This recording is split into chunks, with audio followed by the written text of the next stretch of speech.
नमस्कार श्रोते हो. आज आपण ऐकणार आहोत सौभाग्याची गुरुदक्षिणा ही कथा. रोहित, झालं का? उशीर होईल कॉलेजला जायला. शिल्पाने आपल्या लाडक्या चिरंजीवाला आवाज दिला. हो ग आई, झालेच. हातात घड्याळ घालत रोहित म्हणाला. कसा दिसतोय? आपले दोन्ही हात बाजूला करत रोहितने विचारले. नेहमीप्रमाणे एकदम मस्त.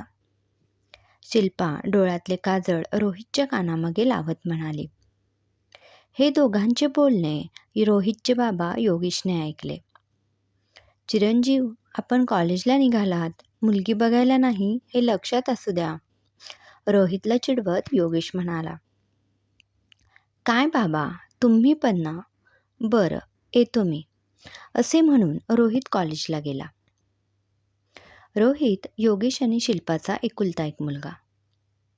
नुकतीच त्याची 10वी होऊन त्याने 11वीला ॲडमिशन घेतले होते. त्याचा कॉलेजचा पहिला दिवस होता. खरे तर त्याच्या शिक्षणासाठी ते एका छोट्या गावातून शहरात शिफ्ट झाले होते. योगेश एका बँकेत जॉबला होता, तर शिल्पा 8वी ते 12वीच्या मुलांचे क्लासेस घेत होती. मी पण तयार होतो, निघायला हवं, खूप ट्रॅफिक लागते जाताना. एवढे बोलून योगेशही तयार होऊन ऑफिसला गेला. शिल्पा आता घरी एकटीच होती. 3 ते 6 वाजेपर्यंत शिल्पाचा मुलांच्या क्लासेसमध्ये वेळ जायचा. नवीन जागा असल्याने सुरुवातीला कमी मुलं होती, पण हळूहळू जसे सोसायटीत सगळ्यांना माहीत होईल तसे तिच्याकडे क्लासेससाठी मुलांची गर्दी होऊ लागली होती.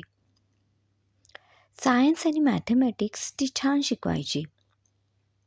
रोहितचाही सगळा स्टडी तीच घेत होती.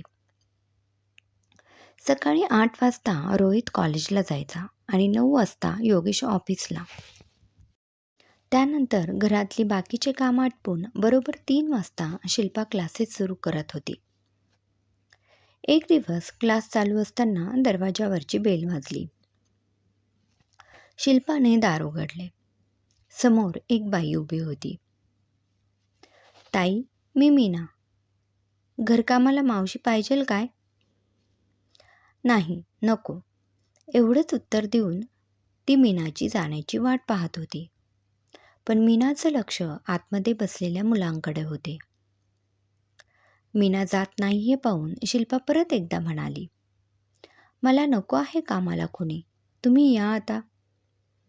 बर, असे म्हणून मीना निघाली. शिल्पाने दार अर्धे लावले होते तोपर्यंत परत मीना काहीतरी विचार करून शिल्पाकडे वळाली आणि म्हणाली. ताई, ते एक विचारायचं होतं. शिल्पा थोडा विचार करत म्हणाली. हां, विचार. तुम्ही ते शिक्षिका आहेत का? नाही, मुलं बसली आहेत आत म्हणून विचारले. हो. कितवीच्या मुलांना शिकविता? तुला काय करायचे? किती चौकशा करतीस? कोणी सांगितले आहे का तुला माहिती काढायला? नाही नाही ताई, तसं काही नाही. ते माझा मुलगा 11वीला आहे, त्याच्याकरता विचारलं. मीना जरा ओशाळत म्हणाली. अच्छा, असं आहे तर. मला आता बोलायला वेळ नाही, मुलं माझी वाट बघत बसलीत. तू उद्या 12 वाजता ये, मग बोलू आपण. बरं, उद्याच्याला येते मी. शिल्पाने भेटायला वेळ दिल्यामुळे मीना आनंदाने निघून गेली. दुसऱ्या दिवशी बरोबर 12 वाजता मीनाला दारात बघून शिल्पाला आश्चर्य वाटले. तिने मीनाला भेटायला बोलावले होते हे ती विसरून गेली होती. मीनाला समोर बघून तिला आठवले. शिल्पा काहीच न बोलता उभी आहे हे पाहून मीना म्हणाली. मी काल आले होते ना, तुम्ही आज बोलावलं होतं. हो, आलं लक्षात. ये, आत ये. बस. खुर्चीकडे हात करत शिल्पा मीनाला म्हणाली. नको, मी इथंच बसते. खाली फरशीवर बसत मीना म्हणाली. अगं, खाली कुठं बसते, हे घे. शिल्पाने मीनाला मॅट बसायला दिली. बोल, कशासाठी एवढी चौकशी करत होतीस? ताई, माझा मुलगा 11वीला आहे, हुशार आहे. 10वीला 75% पडले त्याला. अरे वा, छानच. कोणती साईड घेतली मग त्याने? सायन्स का काय म्हणत असतो. मला त्यातलं काय कळत नाही. त्यालाच यायला सांगितलंय मी इकडं. तोच सांगेल सगळं. बरं, मग त्याला क्लास लावायचा आहे का? ताई, मी घरकाम करते बघा. नवरा जातो रोजानं, पण मिळेल तेवढं पिण्यात उडवतो. पोराला शिकायची लई हौस. इथल्या सरकारी शाळेत होता. आता पुढं बी शिकायचं म्हणतोय.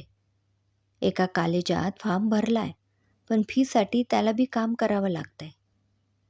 रोज नाही जाता येत कॉलेजला. 3-4 दिवसापासून लईच येड्यासारखा करतोय. काय बी येत नाही म्हणतोय. मी नापास होईन त्यापेक्षा जात नाही म्हणतोय. ताई, एकच लेकरू आहे माझं. मला बी वाटतंय त्यानं शिकावं, पण आता काय बी कळना बघा. आपल्या इथल्या त्या 103 मधल्या ताईंकडं काम करत होते, तेव्हा कळलं तुम्ही शिकविता मुलांना, म्हणून आले होते. ताई, तुम्ही शिकवलं तर लई उपकार होतील बघा माझ्यावर. फी द्यायला नाही जमणार मला, पण तुमचं सगळं घरकाम करून देईन मी. पैसे नाही घेणार. हो, ठीक आहे. माझं काही एवढं काम नसतं, त्यामुळे मी ते करते. मला गरज नाही आहे कामासाठी. पण काळजी करू नको, मी तुझ्या मुलाला शिकवेल. पण आधी मला त्याच्याशी बोलू दे. तेवढ्यात दरवाजावरची बेल वाजली. दरवाजा उघडायला घाईघाईने मीना उठली. दारात रोहित उभा होता. मीनाला दारात पाहून तो थोडा गोंधळला. अरे, तू आहेस होय? आज लवकर आला? शिल्पाने रोहितला विचारले. हो, आज प्रॅक्टिकल झाले नाही. रोहित मीनाकडे बघतच आत आला. त्याने डोळ्यांच्या इशाऱ्यानेच ही कोण असे आईला विचारले. त्याला काही सांगेपर्यंत, हा तुमचा मुलगा का? मीनाने उत्सुकतेने विचारले. हो, हा सुद्धा 11वीला आहे, शिल्पा म्हणाली. तू बस मीना, मी रोहितला जेवायला वाढते. असे म्हणून शिल्पा रोहितच्या मागे त्याच्या रूममध्ये गेली. आई, कोण आहे ती बाई? शिल्पाने रोहितला सगळी कल्पना दिली आणि त्याला जेवायला वाढले. तोपर्यंत परत दरवाजावरची बेल वाजली.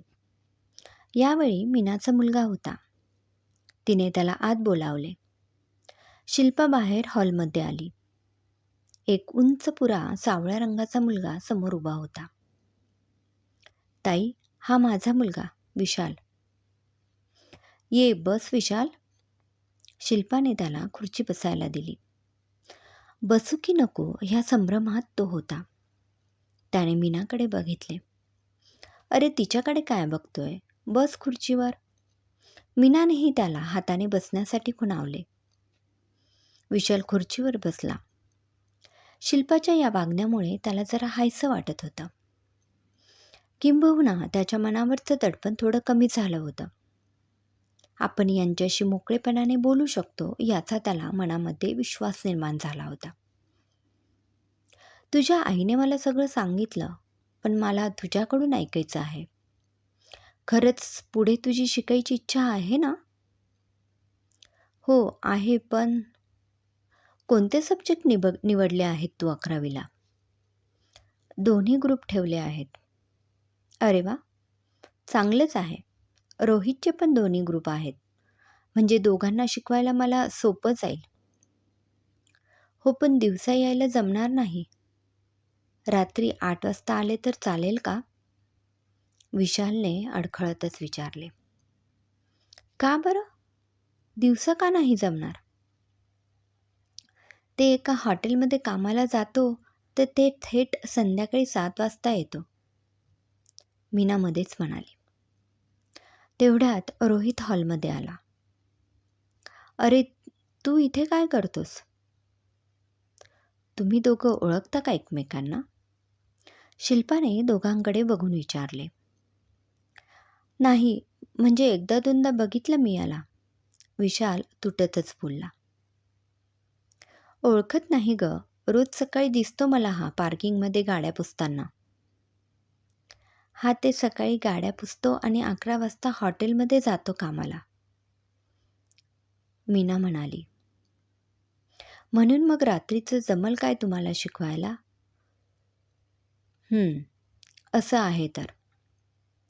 रात्रीचं तुम्ही कधी पण बोलवा. मी यायला तयार आहे, विशाल म्हणाला. शिल्पा विचारात पडली. तिने एकदा रोहितकडे बघितले. विशालकडे बघून ती म्हणाली, मी उद्या सांगते. मीना आणि विशाल दोघेही गेले. आई, तू त्याला फ्रीमध्ये शिकवणार आहेस? रोहित, किती वेळा सांगितलं तुला, प्रत्येक गोष्ट पैशांमध्ये नसते मोजायची. मी एक शिक्षिका आहे. माझं कर्तव्य आहे शिकायची इच्छा असणाऱ्या प्रत्येकाला शिकवायचं. अरे, खूप हुशार मुलगा आहे तो. 10वीला त्याला 75% पडले आणि त्याची शिकायचीही इच्छा आहे. फक्त परिस्थितीमुळे त्याचे शिक्षण राहायला नको. असेही मी तुला शिकवतेच, तुझ्याबरोबर त्यालाही शिकवेल. अगं आई, पण रात्रीचं? ठीक आहे, बघू. बाबांशी बोलून ठरवूया. रात्री जेवताना घडलेली सगळी हकीकत शिल्पाने योगेशला सांगितली. काहीच हरकत नाही. तुम्हाला योग्य वाटेल ती वेळ ठरवा आणि क्लास सुरू करा. असेही यामध्ये आपलाच फायदा आहे. रोहितला कोणीतरी स्पर्धक मिळेल, ज्याच्यामुळे यालाही स्टडी करायला मजा येईल. योगेशची ही संमती मिळाल्यावर शिल्पाने रात्री 8 ते 10 या वेळात दोघांनाही शिकविण्याचे ठरविले. दुसऱ्या दिवसापासून दोघांच्या क्लासला सुरुवात झाली. विशालला शिल्पाची शिकवणी आवडत होते. तिने सांगितलेली प्रत्येक गोष्ट तो लक्षपूर्वक ऐकत होता. 11वीची फायनल एक्झाम झाली. रोहित आणि विशाल दोघांनाही चांगले मार्क्स मिळाले होते. मीना आणि विशालही खूप खुश होते. हळूहळू रोहित आणि विशालचीही मैत्री झाली. दोघांमध्ये वेगवेगळ्या विषयांवर डिस्कशन होऊ लागले. शिल्पाने आपल्या मनमोकळ्या स्वभावाने विशालला कुठेच त्याच्या गरीब असण्याचा फरक जाणवू दिला नाही. योगेश पण जेव्हा वेळ मिळेल त्यावेळेस दोन्ही मुलांशी मित्रासारखा बोलायचा. यामुळे विशाल लवकरच मनाने या घराशी जोडला गेला. असे असले तरीही विशालला मनामध्ये कुठेतरी आपण मॅडमचे पैसे देऊ शकत नाही याचे खूप वाईट वाटत होते. यामुळे तो आणि मीना नाही म्हटले तरी शिल्पाला घर साफ करून देणं आणि विशाल योगेशची गाडी पुसून देणं ही काम न सांगता करायचे. कधीकधी विशालच्या आत्मसन्मानासाठी वा त्याला कुठे असे वाटू नये की त्याच्यावर दया दाखवून ही मदत केली जात आहे म्हणून शिल्पा आणि योगेश काम करून घ्यायचे. या वयातील मुलांचे मन चंचल आणि अल्लड असते याची जाणीव दोघांनाही होती. दिवस भरभर सरत होते. 12वीची बोर्ड एक्झाम 8 दिवसांवर आली होती. शिल्पाने दोघाही मुलांना काही सूचना केल्या. तुमचा दोघांचाही अभ्यास पूर्ण झाला आहे. सगळे पेपर न घाबरता आणि आत्मविश्वासाने लिहा. रिझल्ट काहीही लागू देत, तुम्ही तुमचा प्रयत्न प्रामाणिकपणे केला याला जास्त महत्त्व आहे.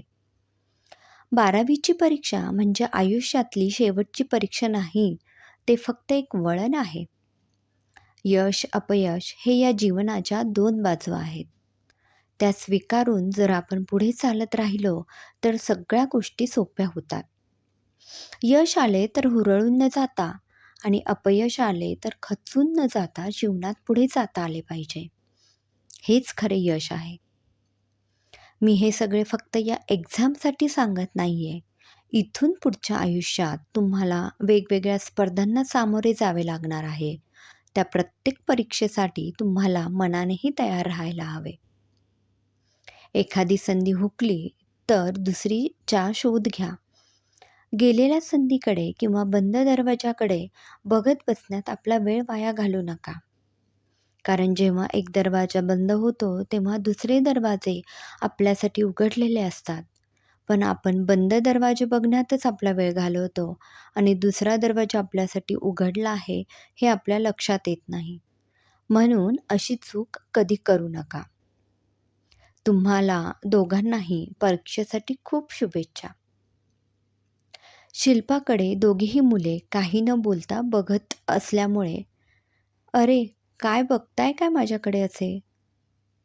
"झालं का बोलून?" रोहित म्हणाला. "रोहित, हे खूप महत्त्वाचं सांगितलं मी." "हो गं आई, तू किती छान बोलतेस. तू बोलायला लागलीस की फक्त ऐकत बसावेसे वाटते." "हो, खूप छान बोलता मॅडम तुम्ही." एक नवीन ऊर्जा निर्माण होते. खूप उत्साह संचारतो अंगात. विशालनेही रोहितच्या बोलण्याला पुष्टी जोडली. "मग हे बोलणे कायम लक्षात ठेवा. ज्यावेळेस निराश वाटेल त्यावेळी आठवा आणि नवीन ऊर्जेने कामाला लागा." विशालच्या चेहऱ्यावर नाराजीचे भाव बघून शिल्पाने त्याला विचारले, "काय झाले विशाल? तुला काही बोलायचे आहे का?" "मॅडम, तुम्ही एवढं सगळं चांगलं सांगितलं. मला रोहितसारखे वागवले. तुमच्यामुळे केवळ आज ही परीक्षा मी देऊ शकणार आहे. पण मी तर साधी फी पण देऊ शकत नाही."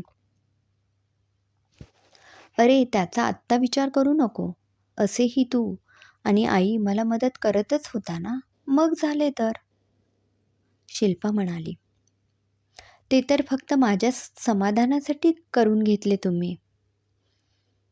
विशाल शिल्पाला म्हणाला. "अरे विशाल, बरं ठीक आहे.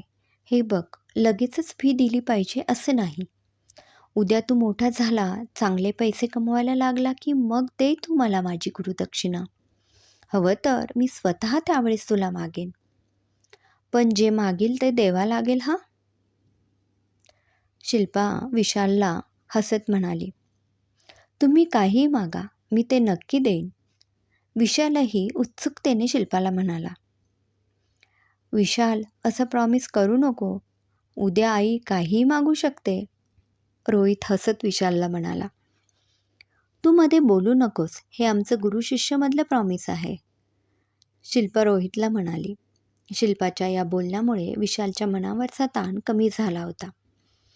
काही दिवसातच 12वीची एक्झाम झाली.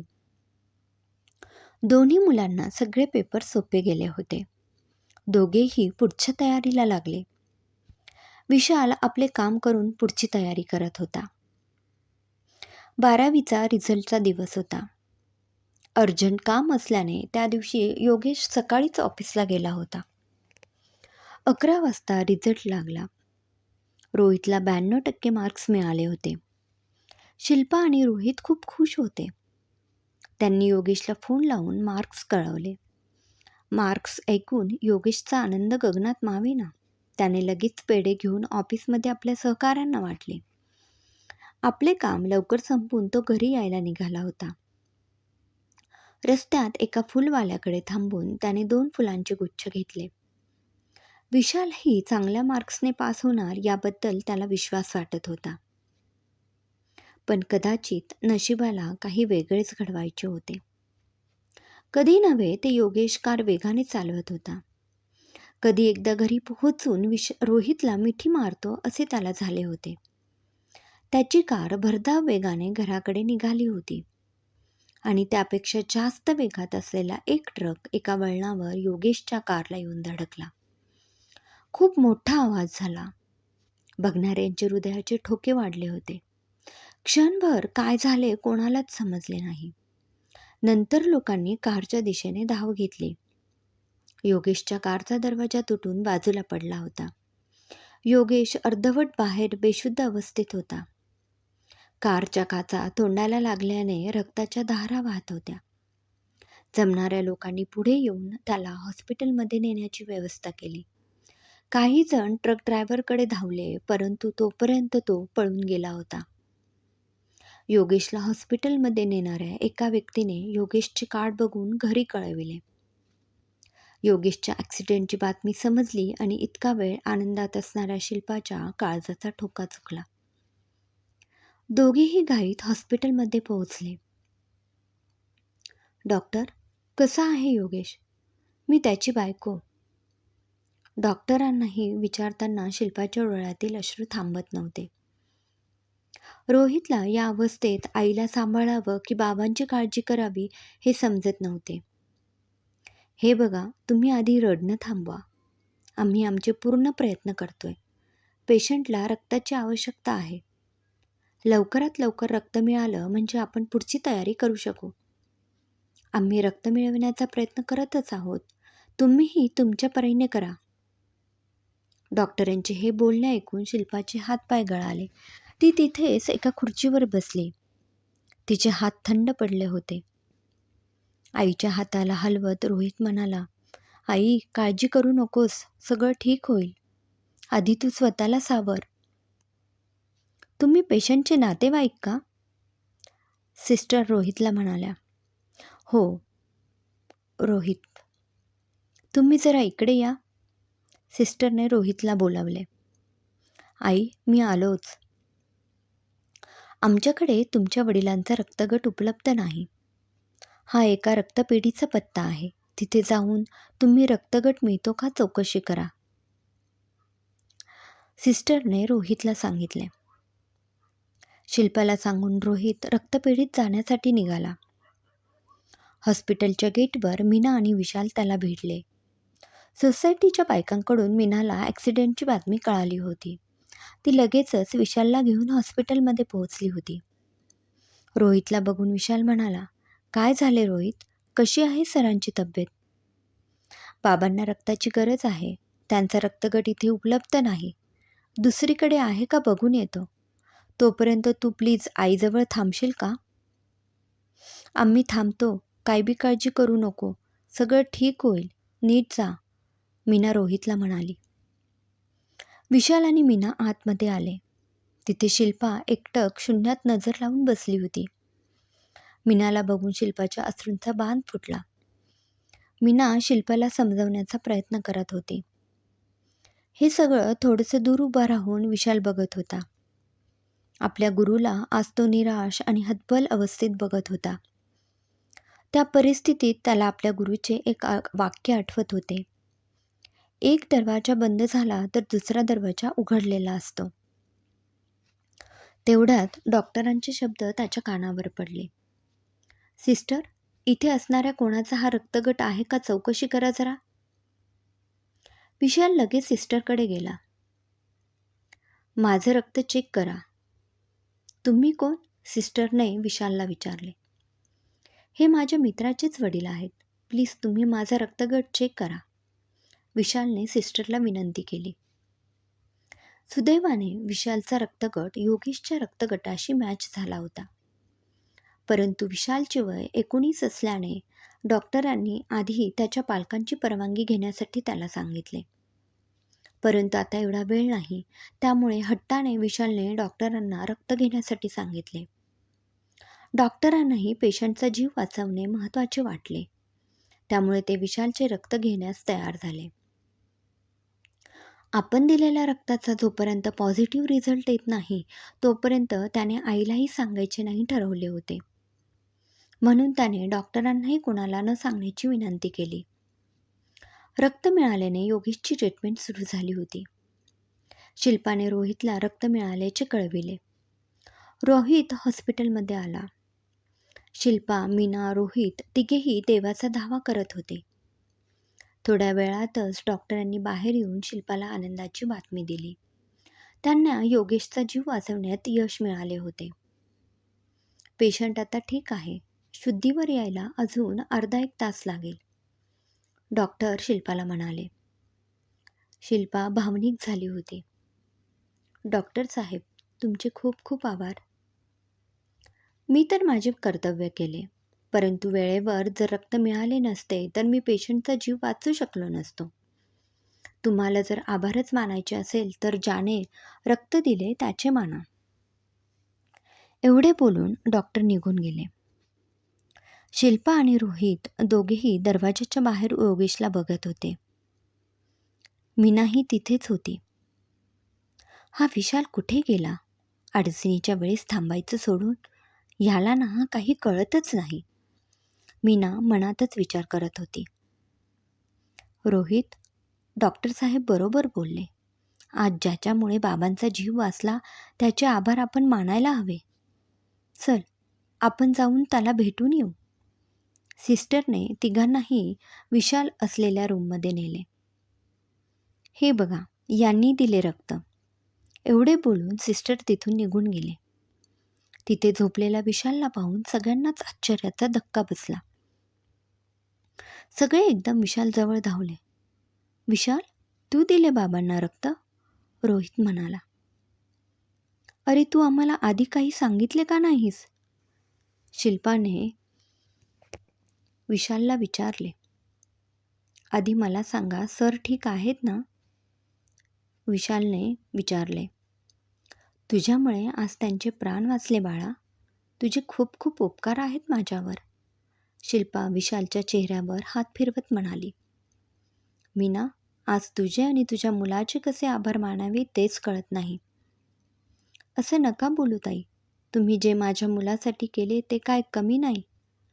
हे बोलताना मीनाच्या डोळ्यात आपल्या मुलाबद्दल प्रेम आणि अभिमान दोन्ही दिसत होते. हो मॅडम, आभार तुम्ही नाही, मी मानायला पाहिजे. तुम्हाला हवं असेल तर तुम्ही माझ्याकडून ही गुरुदक्षिणा समजा.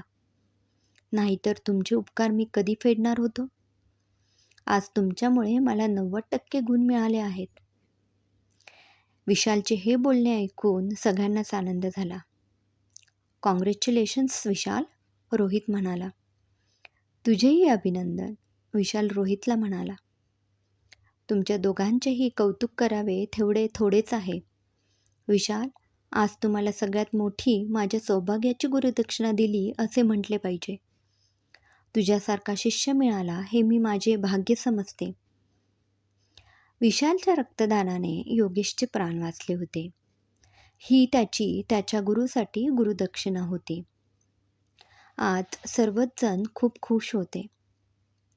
सौभाग्याची गुरुदक्षिणा मिळाल्यामुळे शिल्पा देवाचेही आभार मानत होते आणि आपल्या शिष्याचेही मनापासून आभार मानत होती. समाप्त.